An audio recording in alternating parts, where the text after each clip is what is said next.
Alright, now let's play the next match. Welcome to Excellent Adventures. Okay. Oh!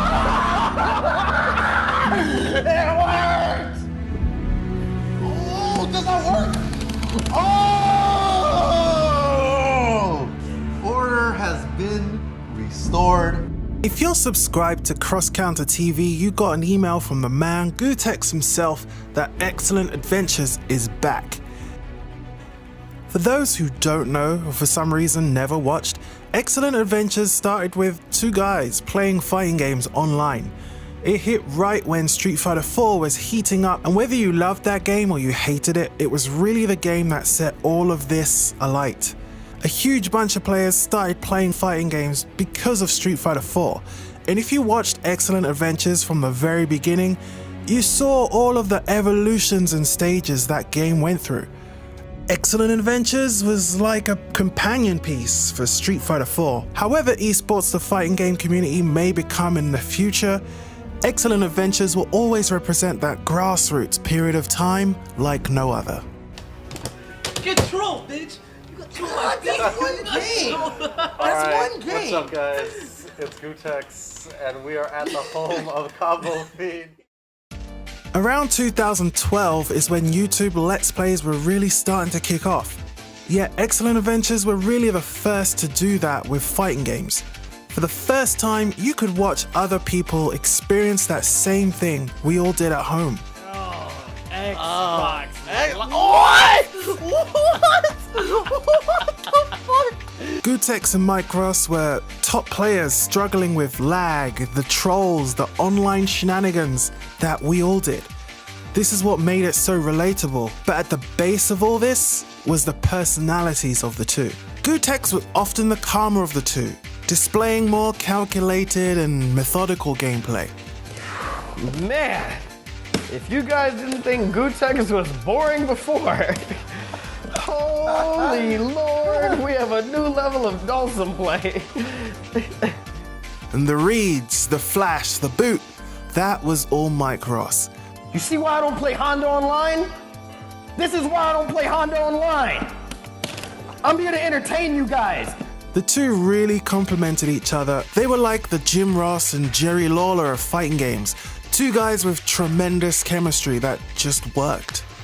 And watching players way better than me miss combos online or get pissed at nonsensical online antics were weirdly comforting.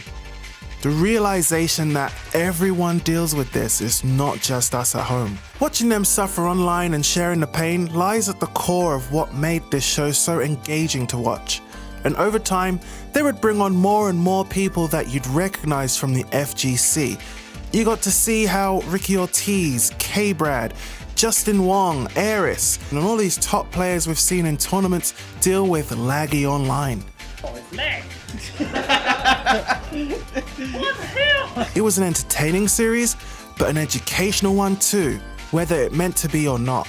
I'm very much the visual learner, so I have to see or feel something to truly understand it, and if you're anything like me, then that makes sense to you. Watching people playing fighting games online is a style of learning that, before Excellent Adventures, we never really had.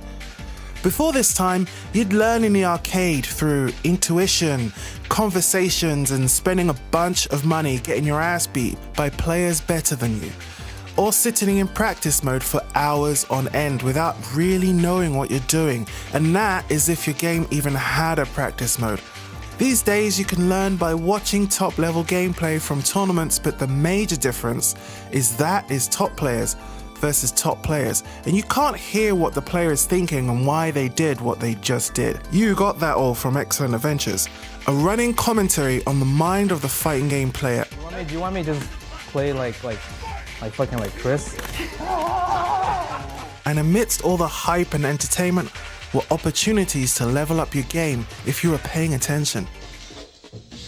Through Excellent Adventures, you got to see unique matchups, characters you never got to fight yourself or see at tournaments.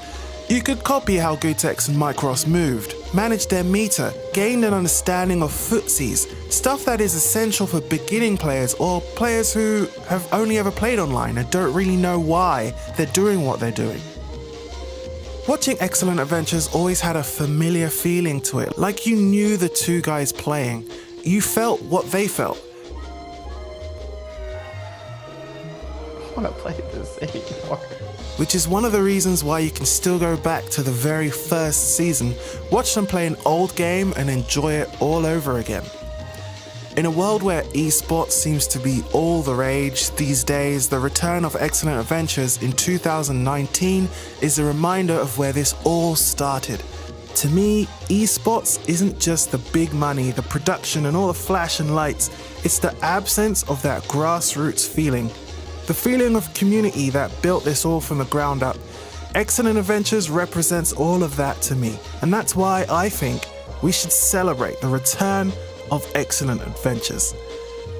If you enjoyed this video, please consider dropping a like and subbing for more videos on gaming and the FGC.